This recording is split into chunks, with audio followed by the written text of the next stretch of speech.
Etched on granite wall below a great Arlington National Cemetery, one can read the following words. And so, my fellow Americans, ask not what your country can do for you. Ask what you can do for your country. My fellow citizens of the world, ask not what America can do for you, but what together we can do for the freedom of man.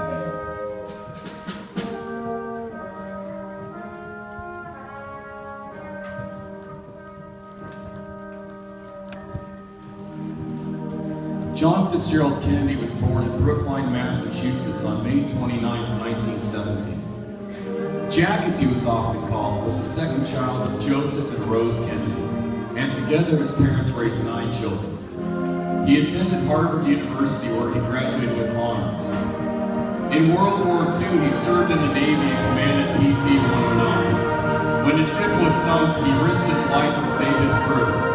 Serving his country helped to shape his thoughts on the future of America's right to defend its freedom. Let every nation know, whether it wishes us well or ill, that we shall pay any price, bear any burden, meet any hardship, support any friend, oppose any foe to ensure the survival and the success of liberty.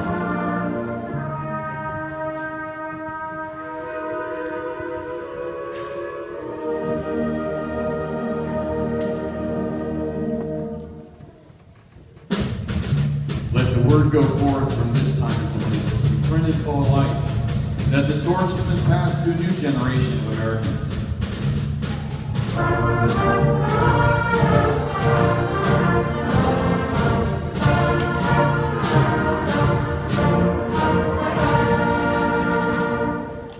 JFK was the youngest man elected to the office of president. He was the first Boy Scout to become president. John Kennedy was the first Roman Catholic president. He was the first president that served in the Navy and the first to have earned a Purple Heart. The main challenge of his term in office were conflicts with Cuba, Russia, Vietnam, the Mafia, and concerns regarding civil rights. Here are the words of newly elected President Kennedy as prepared to face the uncertainty of what would surely become his lasting legacy. In the long history of the world, only a few generations have been granted the role of defending freedom. In its hour of maximum danger, I do not shrink from this responsibility. I welcome it.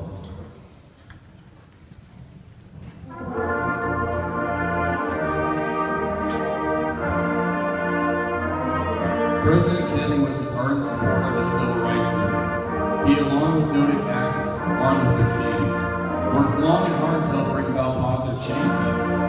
On June 11, 1963, he addressed the nation and proclaimed the following thoughts. This nation was founded by men of many nations and backgrounds. It was founded on the principle that all men are created equal, and that the rights of every man are diminished when the rights of one man are threatened. I am therefore asking the Congress to enact legislation giving all Americans the right to be served in facilities which are open to the public. Hotels, restaurants, theaters, retail stores, and similar establishments. This seems to me to be an elementary right. Its denial is an arbitrary indignity that no American in 1963 should have to endure. In the fall of 1963, President Kennedy turned his attention to his re-election campaign and decided that a trip to visit the South was long overdue. With First Lady Jacqueline by his side, he embarked on a 2-day trip that would take him to 5 major cities in the heartland of Texas. On the morning of November 22, 1963, a motorcade of political dignitaries traveled along a 10-mile route that wound through downtown Dallas. Since the earlier rain had stopped, the plastic bubble on top of the presidential limousine was moved. Overflow crowds of excited people lined the streets and waved frantically to the Kennedys. At approximately 12:30 p.m., the car turned off Main Street.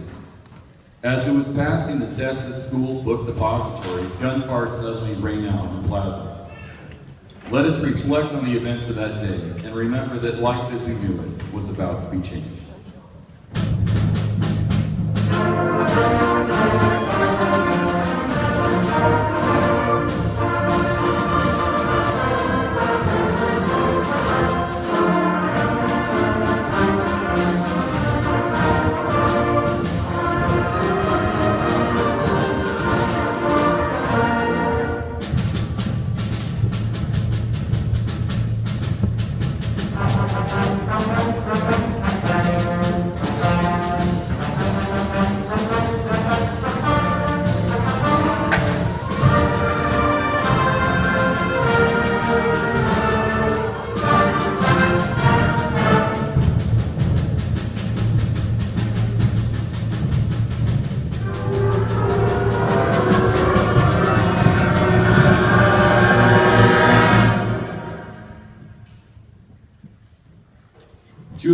shots fired struck the president, causing him to slump over toward Miss Kennedy.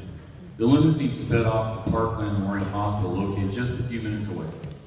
However, doctors could do little to save him. A Catholic priest was summoned to administer the last rites, and at 1 p.m., John F. Kennedy, the 35th President of the United States, was pronounced dead.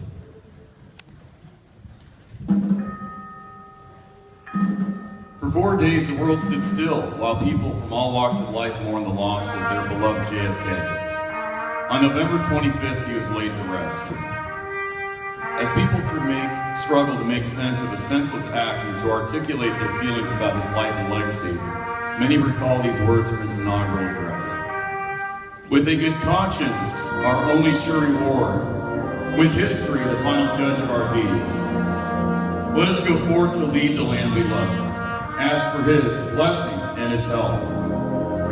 But knowing that here on earth, God's word must truly be our own.